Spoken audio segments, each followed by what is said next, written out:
So the big question is this: how are marketers like us, who don't cut corners and rely on hype-filled, black hat, scammy marketing, who are always focused on providing value first and over-delivering for our customers with every single purchase they make, how do we market our products and services in a way that allows us to get our message out into the world, dominate the competition, and create a lifestyle of freedom and abundance without sacrificing sales and profit? That's the riddle, and on this show, you'll find the answer. Hey, my name's Misha Wilson, and welcome to Marketing with Misha. What is going on, everyone? Misha Wilson here, coming at you for another episode of Marketing with Misha. Let me know what your name is and where you're coming in from with a quick comment in the chat box when you go ahead and hop on here live with me. Let me know with a quick yes that you can see and hear me loud and clear, coming at you from my girlfriend's house here on the beautiful island of Maui, Hawaii. Let me wait and see if I have one person hop on here with me. Or with that said, I'll just go ahead and dive in to the content and a little intro preface here of what's coming next, and something that I thought would be fun to go ahead and do, fun and painful at the same time, but at the end of the day, extremely valuable for all of you. So let me know what your name is and where you're coming in from. If you guys get value out of this episode, be sure to go ahead and share it. And if I get the right number of likes to shares to views, I'll make sure to do more Facebook Lives just like this one. So with that said, let's go ahead and dive in. Lessons learned the hard way. Chapter 1, what's Misha talking about? So one of the things that I see marketers do, myself included, all the time is, we try to kind of, usually tend to play up our successes, right? We talk about the success we've had. We talk about the revenue we've produced, the sales we've generated, our accomplishments and so on and so forth. Because look, we have to do that where marketers. It positions you correctly in the marketplace. If you read my email this morning, it means that you're a pro level of member within the Super Affiliate Network. And you guys should really understand, of course, the value of marketplace positioning. You always need to be doing stuff to position you in the marketplace. And that's why we do that, right? But what I realized, throughout that process is that sometimes that can make me, and other marketers seem a little bit inhuman, right? That can kind of make you look like you never end up making mistakes. That can make you kind of look and can make you be viewed as someone who is somehow super special, or someone who is, immune to failure, someone who isn't kind of, a normal person. And that can kind of dishearten the person on the other end who's trying to figure this whole thing out, who's trying to do this thing, who's working really hard, who has maybe a little bit of confidence stuff inside that they're dealing with. And, they're trying to figure this out very much so feeling like the normal everyday person. So I figured I'd do this Facebook Live series and really honestly just kind of share with you some of my scars, share with you some of my entrepreneurial, mistakes that have cost me dearly. And most importantly, share with you how you can avoid those mistakes, so you can either avoid them right now in your business if you're at the exact point where the mistake is going to be relevant for you, or you can once again avoid them in the future as you begin to grow and scale and continue to go ahead and go from there.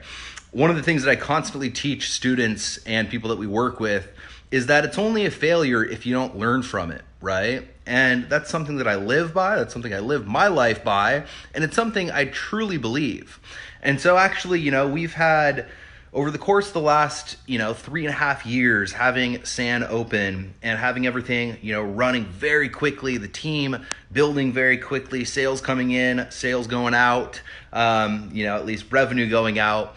We've had quite a few, of our fair share of just dumb mistakes, of stuff that's gone wrong, of stuff that, couldn't or could have been very easily mitigated if we would have given it a little bit more attention. And if I would have known what I'm about to share with you here in this little Facebook Live series, and stuff that would literally, after taxes, after, giving the government half of all my money, would mean hundreds of thousands of dollars left in the bank account that is not there as of right now because I made these stupid mistakes. So it's kind of painful as I talk about them. But hey, if you guys can get value, if you guys can avoid the mistakes, and if you guys can learn a thing or two about how you should probably approach your business, approach your management, if you have a team, and approach your day-to-day operations, at the end of the day, it's a win for me on my side. So with that said, I'm going to be sharing with you a few lessons, maybe 3, 4, 5 lessons, who knows, over the course of the next coming days, getting a little bit real, getting a little bit authentic with you, and just sharing with you, kind of the stuff that we've dealt with behind the scenes, some of the stuff that you don't necessarily see, and some of the hoops that you have to jump through when you get to a certain level, and most importantly, share with you how to avoid them. So with that said, give me some comments, likes, hearts, and shares. Let me know the quick yes if you guys are fired up about watching this painful little series that I'm going to be going ahead and running through. And with that said, I'm going to go ahead and dive into the first lesson that I have mapped out here today. And this first lesson you can apply to your marketing, you can apply to whatever business you might have, you can apply to really kind of day-to-day thinking, even outside of your business. And that first lesson is never, ever, ever assume that the money will be there, all right? Never assume that the cash is in the bank until the actual cash is in the bank. And it's extremely easy to do, and it's a mistake that it cost me dearly in making. And I'll actually tell you a little story. So we had our ads fired up. We were spending, I want to say $30,000 to $40,000 per week on ads, and everything was cranking, everything was rolling. And when you're at that level, when you're spending that kind of money, when there's stuff, flying around, and you're consistently spending that much money, you have to do a bunch of stuff for merchant accounts, right? You constantly have to be getting new merchant accounts, not necessarily constantly new, but you need to be making sure that all the different merchant accounts are healthy and that everything, again, is staying healthy when it comes to chargebacks and refund rates and, everything in between, making sure that there aren't fraudulent sales, etc., so on and so forth. And we never put our affiliate merchant accounts at risk. So one of the absolute no-nos from myself and the company is, look, if I make a mistake, I never want it to hurt any of our affiliates, right? And look, I'm not immune to that. I've made mistakes that have hurt you guys. Unfortunately, I love you guys if you're on here watching. And I'm not immune to that. That happens sometimes, but I will never make a mistake where I know that it could hurt the affiliate and then I still go do it. So we have a whole separate, merchant account that we just run our own personal traffic through. And we are running about 30 to 40 grand, a week. I think more like actually 50 grand a week of traffic, spending a good amount. We spent way more than that at times. We spent less than that at times, but we had stuff flying, right? And all of a sudden we realized that chargebacks were going up in one certain area of the funnel. And my solution for having chargebacks come down was to say, okay, well, look, we don't need the one-click upsell revenue. So the one-click upsells were the portion of the funnel that was ending up, costing us dearly when it comes to actual chargebacks. And so we were spending, anywhere from $105 to $115 per buyer, per a $47 buyer on the front end. And we'd make that back really quickly with the actual one-click upsell sequence. And I looked at our numbers on the back end. I look at our conversion rates into, of course, our higher ticket, pro, Maui intensive, all-in accelerator, coaching and mentorship programs. And I knew, okay, our conversion rate will be this for pro. Our dollar per lead for our pro buyer will be this if everything remains the same. And I had all the calculations done in my head, which, look, you got to know your numbers. You got to know your calculations. You got to know your DPLs for your higher ticket buyers. You have to know your conversion rates into certain products. That's extremely important. You should never let your numbers slip, which will probably be another lesson altogether in this actual series. But I had done all the math in my head, right? And all the math in my head allowed myself to say, okay, look, I can get rid of these one-click upsells. I can get rid of this revenue. And based on these numbers here, that revenue will end up coming through on the back end, which, look, it had historically, but that's what you call a costly assumption. And it's an assumption that I didn't necessarily kind of think through fully and ended up costing us dearly. So again, before I made the adjustment with the actual merchant account setup, we were break even through that actual first little portion of the actual funnel. There was an adjustment with how the merchant company was running their stuff. We had to make an adjustment. My solution was to say, okay, let's pay $105 for a $37 buyer. We'll keep running everything through. We'll only collect the $37 front end, commission and revenue there, I should say. And with the type of traffic we were running, it was really cold, very cold traffic, which means there was about a 20% refund rate. And then we had chargebacks. Some chargebacks come through. So you can do the math in your head, right? If we're running, just do the math. We're getting less than 50% on the front end before refunds. We have 20% refund rates. And then from there, we have chargebacks on top of it. We are seeing maybe 20 to 25% on the actual front end, meaning we are spending 10 grand and making back 2 grand on the front end. And then everything else had to come through on the back end. And look, theoretically it should work. Theoretically, everything should go just the way it was planned. But unfortunately for myself in that situation, I had told myself that, look, if I spend the money on these leads, the money will be there on the back end. And I had sold myself on that fact. I had sold myself on that fact based on good historical data of the past.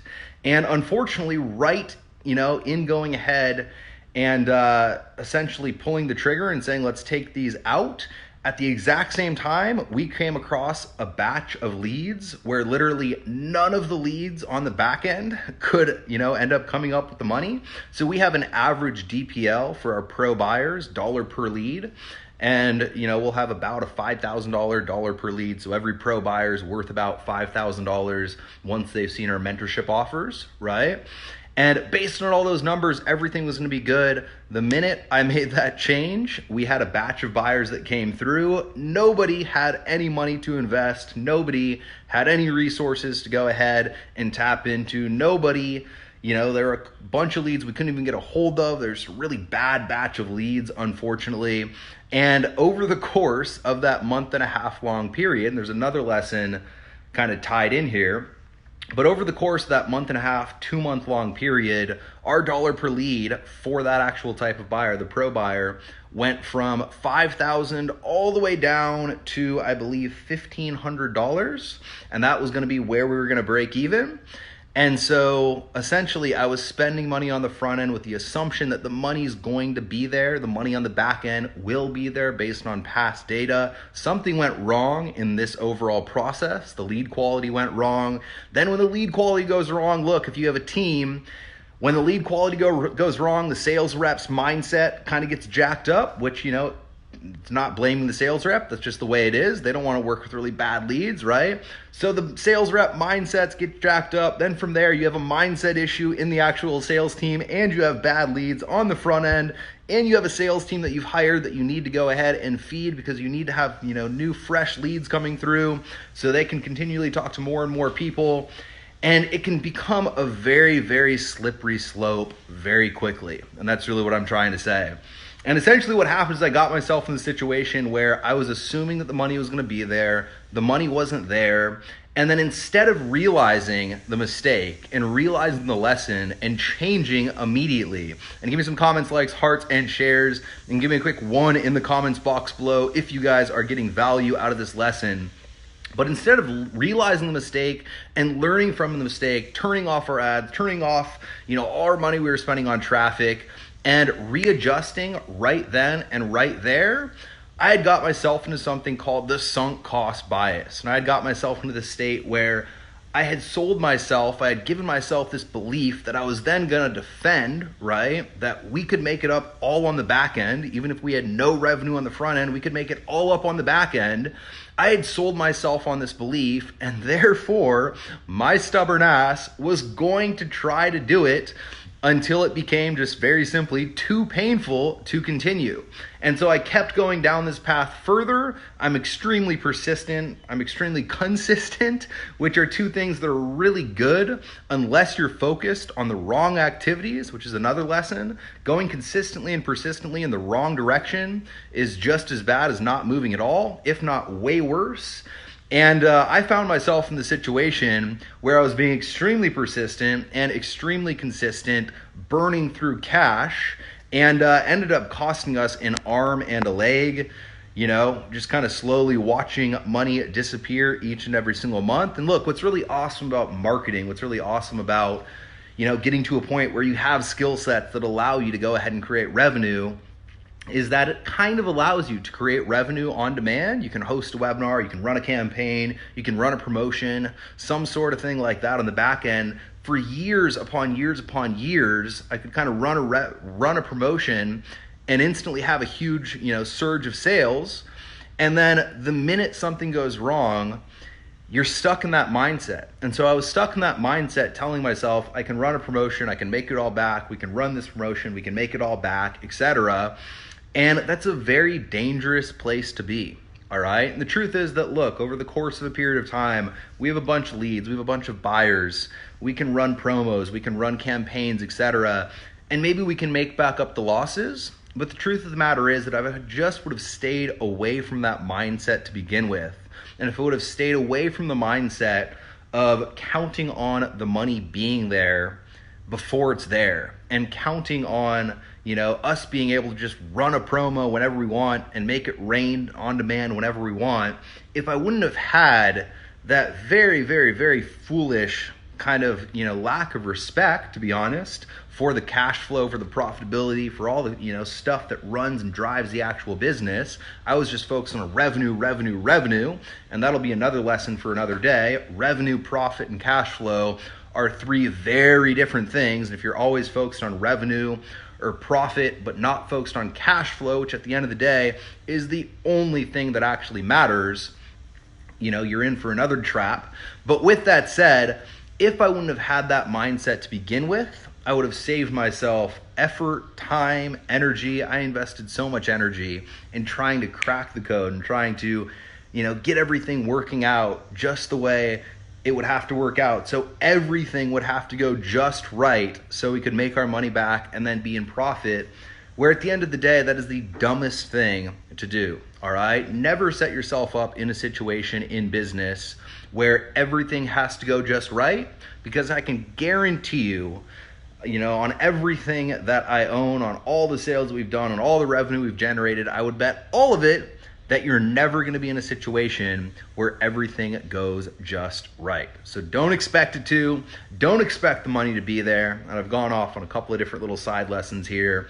But, I think it's the right lesson to begin with. And it's something that we can get in a trap of as a marketer. I see Paulo Barrosa's on here. What's up, brother? Paulo's probably felt and experienced the sensation of being able to go out and kind of create money on demand. And while that's really cool, it's also a trap, and it can lead you down the path of falling prey to the first thing that I fell prey to, which is just very simply assuming that the money is going to be there and taking action steps based on the assumption that the money is going to be there before the money ever hits your merchant account or hits your bank account or hits anywhere in your overall process. And if you do that over the course of a period of time long enough, you will find yourself in a situation where you're beating yourself up, you're looking at the numbers, you're thinking about, I could have bought this, I could have bought that, I could have invested here, I could have invested there, I could have, put a down payment down on this thing or that thing. And look, you can't let yourself go down that path. You have to look at, where am I at now and where do I want to go? But I would highly recommend for all of you guys on here just to focus on not ever going down that path to begin with. So that's my message for you here today. Give me a quick comment, like, heart, and share if you guys got value. Let me know with a quick 2 in the comments box below if you guys got value out of this first episode of Lessons Learned the Hard Way. And that was a lesson that, cost us tens upon tens upon tens upon tens upon tens of thousands of dollars, and a lesson that I can guarantee you'll have to fight against as you become better and better and better at marketing. And if you just get in the habit of respecting cash in the bank account, realizing the value and the importance of having the cash in the bank account before you spend it on the next thing, before you reinvest it into more advertising, before you reinvest it into whatever you want to reinvest it in, get the cash in the bank account. Never assume that it's coming through. Always treat your cash like the single most valuable asset that you have in your business, because the truth is your intellectual property, the stuff you know and the skill sets that you have combined with the assets for your business, the cash, the team, all of that, those are your single most valuable assets. and it's something to respect long term. So that's my message for you here today. Give me some comments, likes, hearts, and shares if you guys got value. And I will be doing these Facebook Lives over the course of the next few days. I don't know if you could tell, but this Facebook Live was not as easy for me to do because I'm dealing with the scars of talking about it and feeling it as I talk about it. But hey, is what it is. I think you guys can relate, and it'll save you guys some lessons in the future. And with that said, be sure to tune in the next coming days for more episodes of Marketing with Misha just like this one. With that said, I appreciate each and every single one of you. Give me some comments, likes, hearts, and shares. Tag up a friend who needs to see this Facebook Live if you know anyone. And until next time, over and out.